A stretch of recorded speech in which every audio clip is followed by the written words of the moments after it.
I watched a mother ignore every single warning sign for 3 straight years. And when the final breaking point happened, none of us were prepared for the nightmare that followed. Hey everyone, welcome back to the channel. Grab a coffee, get comfortable, and let's dive straight into today's thread. This one comes from a subreddit that always keeps me up at night, and honestly, even months after seeing it unfold in real life, it still gives me chills. Let's set the scene. This happened in a quiet, upscale suburban neighborhood just outside of Denver, Colorado. You know the type. Houses with white picket fences, manicured lawns, neighborhood kids riding bikes until the streetlights come on. And everyone knows everyone. Or at least everyone thinks they do. I lived right across the street from Sarah and her 9-year-old son, Leo. At first glance, Sarah looked like the ultimate supermom. She was always heavily involved in the PTA, drove a spotless SUV, baked organic snacks for school events, and posted constantly on social media about how being a mother was her absolute highest calling. But if you lived across the street, you saw a very different reality. And that's where things started to unravel. It started small. Little things that most people would write off as a bad parenting day. I remember it was a blistering hot Tuesday afternoon in July. The temperature outside was easily pushing 95 degrees. I was out on my front porch watering my plants when I heard screaming coming from Sarah's driveway. I looked over, and Leo, who couldn't have been more than 7 years old at the time, was locked inside Sarah's black SUV. The windows were rolled all the way up. The car was completely turned off, and Sarah was standing on the front porch casually chatting on her cell phone with an iced latte in her hand, laughing about something. My stomach completely dropped. I didn't even think twice. I dropped my hose, bolted across the street, and started banging on the car window. Leo was red in the face, crying hysterically, and his little shirt was soaked in sweat. I screamed at Sarah to get the keys right now, and you want to know what her reaction was? She didn't drop the phone. She actually rolled her eyes, strolled over sluggishly, and hit the unlock button while saying into her phone, "Hold on a second, my neighbor is having some kind of weird emergency over nothing." When I pulled Leo out of that scorching hot car, he was practically gasping for air. I brought him inside my air-conditioned house, gave him ice water, and tried to calm him down. When I went back across the street to talk to Sarah and tell her how dangerous that was, she completely blew me off. She laughed it off and said, "Oh please, I was only inside for 5 minutes. Kids these days are just way too dramatic, and people love to mind everybody else's business." Deep down, right then and there, a cold feeling washed over me. That wasn't just a mistake. That wasn't just a lapse in judgment. That was a terrifying display of pure, unadulterated narcissism where her own convenience mattered more than her child's survival. And we all knew in the neighborhood, that this was just the tip of the iceberg. Something terrible was coming. Things didn't get better. They escalated rapidly over the next 2 years. Sarah became completely obsessed with online validation. She started a momfluencer page where she documented every aspect of Leo's life. But here's the twisted part. The internet persona was a complete illusion. Online, she portrayed herself as a gentle, homeschooling, organic lifestyle guru. In reality, Leo was left to raise himself for days at a time. Sarah would lock herself in her home office for hours, editing videos, buying expensive camera gear, and chasing viral trends, while Leo, now 9 years old, was eating cereal for dinner out of dirty bowls or wandering the neighborhood alone until past dark because his mom didn't want to be interrupted while recording her content. Teachers at his elementary school started raising red flags. Leo would come to school wearing clothes that didn't fit, unwashed hair, and exhausted eyes.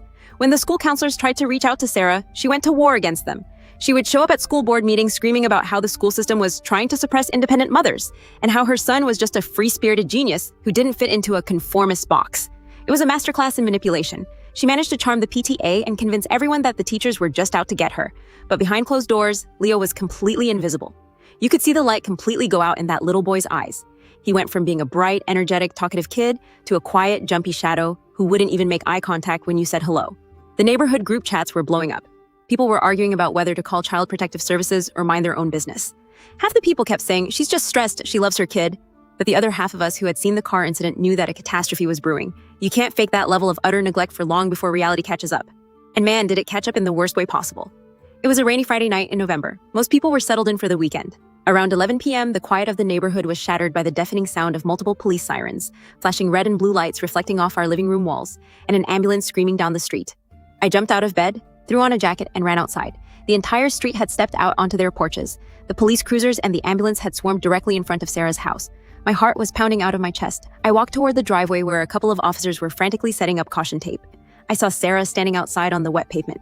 But she wasn't crying. She wasn't panicked. She was holding her phone right in front of her face, recording a live video while hysterically screaming at the cops, shouting, "You're ruining my brand! Look what you're doing to my engagement numbers! Turn those lights off! You're violating my rights as a creator!" It turned out that hours earlier, Sarah had left 9-year-old Leo entirely home alone, locked inside the house with no food and a broken heating system during a freezing night, while she drove 40 minutes away to attend a local influencer networking party and film content for her page. Leo, terrified, cold, and desperate for help, had managed to find an old cell phone in a drawer. hooked it up to the house Wi-Fi, and managed to message his grandmother who lived 3 states away.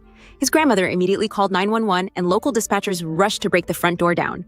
When the police forced entry into the house, they found Leo huddled under a pile of winter coats in the hallway, shivering uncontrollably, with the temperature dangerously low, surrounded by empty snack wrappers and days of accumulated trash. The house was freezing because Sarah had turned the thermostat way down to save money on utilities while spending hundreds of dollars on ring lights and studio equipment. The nightmare came to a head right there on the front lawn. Sarah was arrested live on her own stream, screaming conspiracy theories about how the system was corrupt and how her followers would cancel the police department. The footage went viral within 24 hours, reaching millions of views across multiple platforms. Not the kind of viral fame she wanted, but the brutal, unfiltered truth of her absolute failure as a parent. Leo was placed into the emergency custody of his grandparents out of state, and last I heard, he's finally in a safe, loving environment where he can actually be a kid again. But I will never, ever forget the look on that little boy's face during the years leading up to that night. The haunting realization of watching a parent fail so completely that you just knew, deep down, something terrible was inevitable. If this story gave you chills, like it did for me, make sure to smash that like button, hit subscribe, and turn on notifications so you never miss another deep dive into the darkest corners of the internet. Let me know your thoughts in the comments below, and I'll see you in the next one. Stay safe out there. Next story. I watched a seemingly perfect neighbor spend 2 years secretly sabotaging her own husband's life. And when the truth finally exploded, nobody saw it coming. Hey everyone, welcome back to the channel. Grab your favorite drink, get cozy, and let's dive straight into another chilling thread from the darkest corners of the internet. This story comes from a Reddit post that blew up last week, and trust me, the plot twists in this one will keep you hooked until the very last second. Let's set the scene. This happened in a peaceful, quiet, gated community down in Austin, Texas. It's one of those neighborhoods where everyone leaves their garage doors open, kids ride their scooters down the middle of the street without a care in the world, and block parties happen every single month. I lived right next door to Mark and Jessica. From the outside looking in, they were the absolute golden couple. Mark was a hardworking software engineer who loved grilling out on weekends, and Jessica was a charming, sweet-tempered stay-at-home wife who volunteered at the local animal shelter and always brought fresh-baked cookies over when anyone moved into the neighborhood. They had been married for 5 years, and by all accounts, they looked deliriously happy.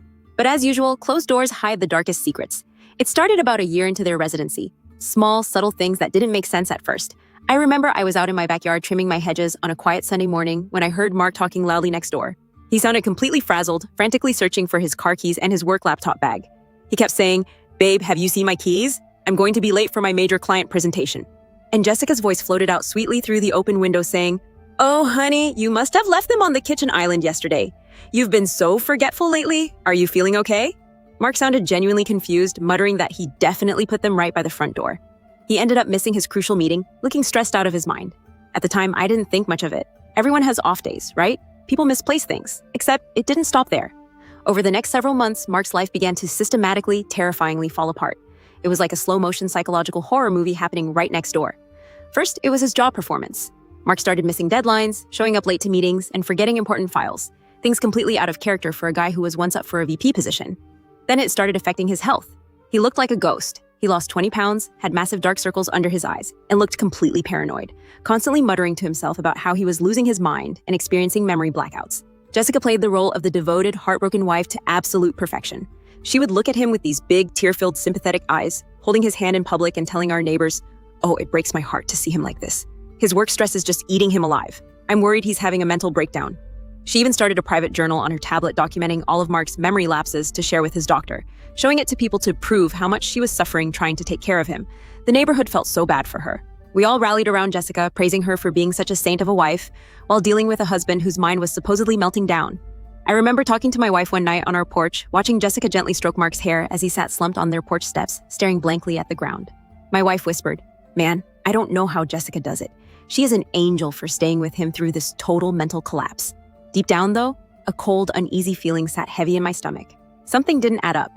Things don't just deteriorate that fast out of nowhere. A healthy, sharp guy in his early 30s doesn't suddenly turn into a forgetful, paranoid wreck unless something external is forcing it.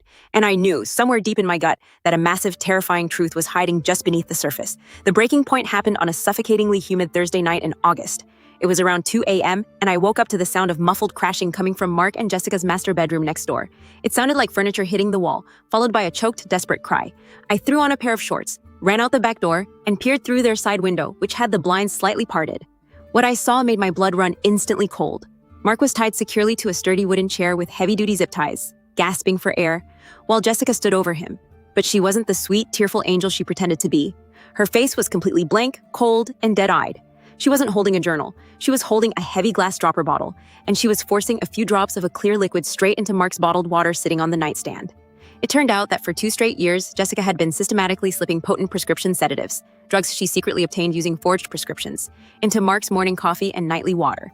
She was deliberately inducing his memory blackouts, sabotaging his career behind his back, and manufacturing a fake mental breakdown so that he would become entirely dependent on her, while she quietly set herself up to inherit his entire financial portfolio and insurance payout.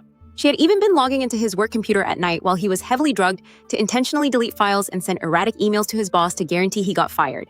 Before I could even process what to do, Mark managed to kick his legs, knocking over a heavy lamp that crashed straight through the glass window right in front of me. I immediately whipped out my phone and dialed 911, screaming my lungs out for the police to get over there right now. Within 4 minutes, the entire street lit up with flashing red and blue lights. Police officers swarmed the house, kicked the front door off its hinges, and caught Jessica red-handed with the drug bottle still in her hand and the zip ties securing Mark to the chair. When they dragged her out in handcuffs, she didn't look scared or remorseful. She looked straight at me with this sickening, chilling smile, whispering threats under her breath as the cruiser door slammed shut. Mark spent a week in the hospital recovering from months of toxic poisoning, but physically, he pulled through. Mentally, the betrayal took years to heal. Jessica was denied bail, facing decades in prison for attempted murder, kidnapping, and massive fraud. The internet community went wild when the body cam footage leaked online, proving once again that the people who smile the sweetest in your face are sometimes hiding the darkest monsters behind closed doors. And I will never forget the chilling lesson I learned. Always trust your gut when something looks just a little too fake. If this story gave you chills like it did for me, make sure to smash that like button, hit subscribe, and turn on notifications so you never miss another deep dive into the darkest corners of the internet. Let me know your thoughts in the comments below, and I do see you in the next one. Stay safe out there.